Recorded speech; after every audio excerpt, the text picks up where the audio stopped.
Welcome to This Explainer. Today, we're diving into the mind-bending paradox of Japan's most sacred shrine.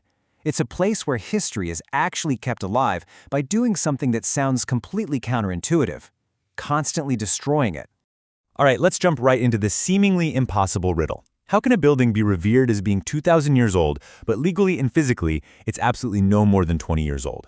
I mean, no way, right? But this paradox sits right at the spiritual heart of the Shinto religion, at a sprawling complex in Mie Prefecture known as Ise Jingu. You see, the Shikinen Sengu ritual brilliantly illustrates the answer. Ise Jingu actually consists of two identical adjacent plots of land. Every 2 decades, the entire complex, the main shrine, known as the Goshigen, and literally all of its secret furnishings, is completely rebuilt from scratch on the empty plot next door called the Kodenshi. And once the new shrine is ready, the old one is completely dismantled. Part 1. The Shikinen Sengu Ritual.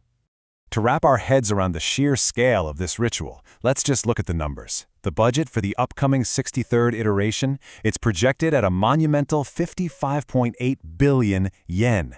That is massive. We're talking about utilizing 15,000 hinoki cypress trees, 900 meters of silk, and precise amounts of gold and lacquer. Every single architectural detail, piece of clothing, and sacred artifact has to be completely remade. Now, this isn't just some quick construction job. It's an epic 8-year process encompassing over 30 distinct rituals. For instance, the upcoming cycle actually kicks off its initial rituals in 2025. Then in 2026, we'll see the massive timber hauling festivals, and the whole shebang culminates in 2033 with the Sengu, which is this highly secretive, nocturnal transfer of the sun goddess Amaterasu and the sacred bronze mirror to the brand new sanctuary. And you know what's truly captivating?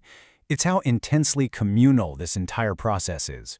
During the Okihiki festivals in the second year of the cycle, thousands of locals and visitors gather together. You can hear them chanting this powerful rhythmic cry, Enya, while they literally haul massive sacred logs overland on wooden carts and float them down the pristine Isuzu River. It's just a living, breathing communal effort. Part 2. The Philosophy of Duration. So what does this all mean? Well, it really comes down to drastically different ways of viewing tradition and permanence. In a traditional, rationalist Western view, preserving history usually means keeping an object exactly as it was in the past. It's almost like taxidermy, right? Freezing it in time.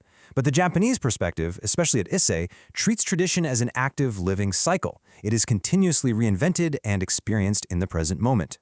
This actually lines up perfectly with French philosopher Henri Bergson's concept of durée, or duration. Bergson argued that time isn't just chopped up by a calendar into rigid mathematical intervals.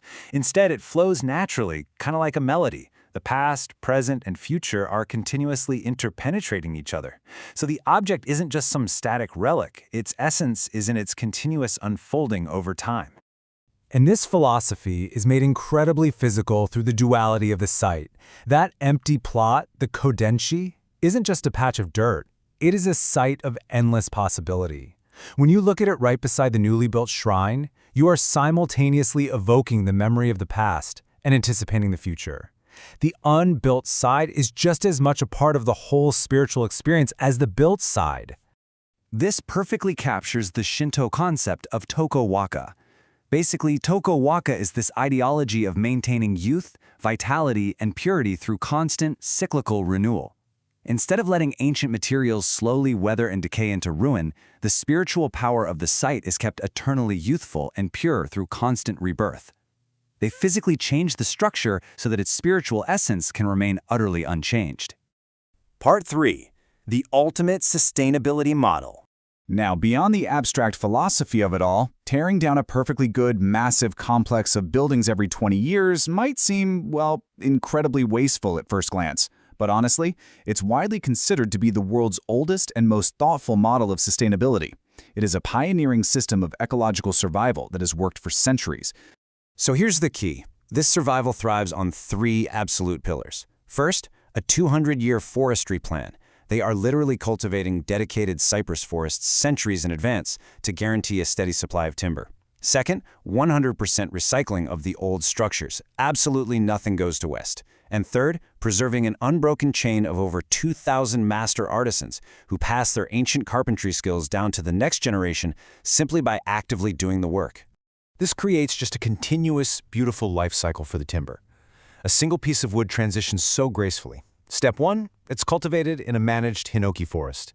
Step 2, it serves as a grand main shrine pillar for 20 years. And finally, Step 3, when that shrine is dismantled, the exact same wood is repurposed into torii gates or distributed to smaller regional shrines all across Japan to help rebuild their own sanctuaries.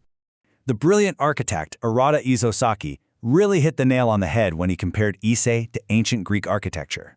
He noted that while the stone Parthenon tried to freeze time and ultimately became a lifeless, weathering ruin, the wooden Ise Jingu embraced a biological, flexible model of regeneration. It breathes, it dies, and it is endlessly reborn. Which brings us right back to the core of this amazing paradox. Does true permanence really come from trying to freeze something in stone forever, fighting this endless, losing battle against decay?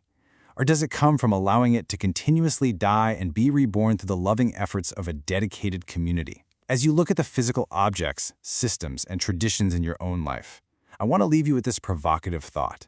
Which path to permanence makes more sense to you? Thank you so much for joining me on this explainer. I hope this sparked your curiosity, and I'll see you next time.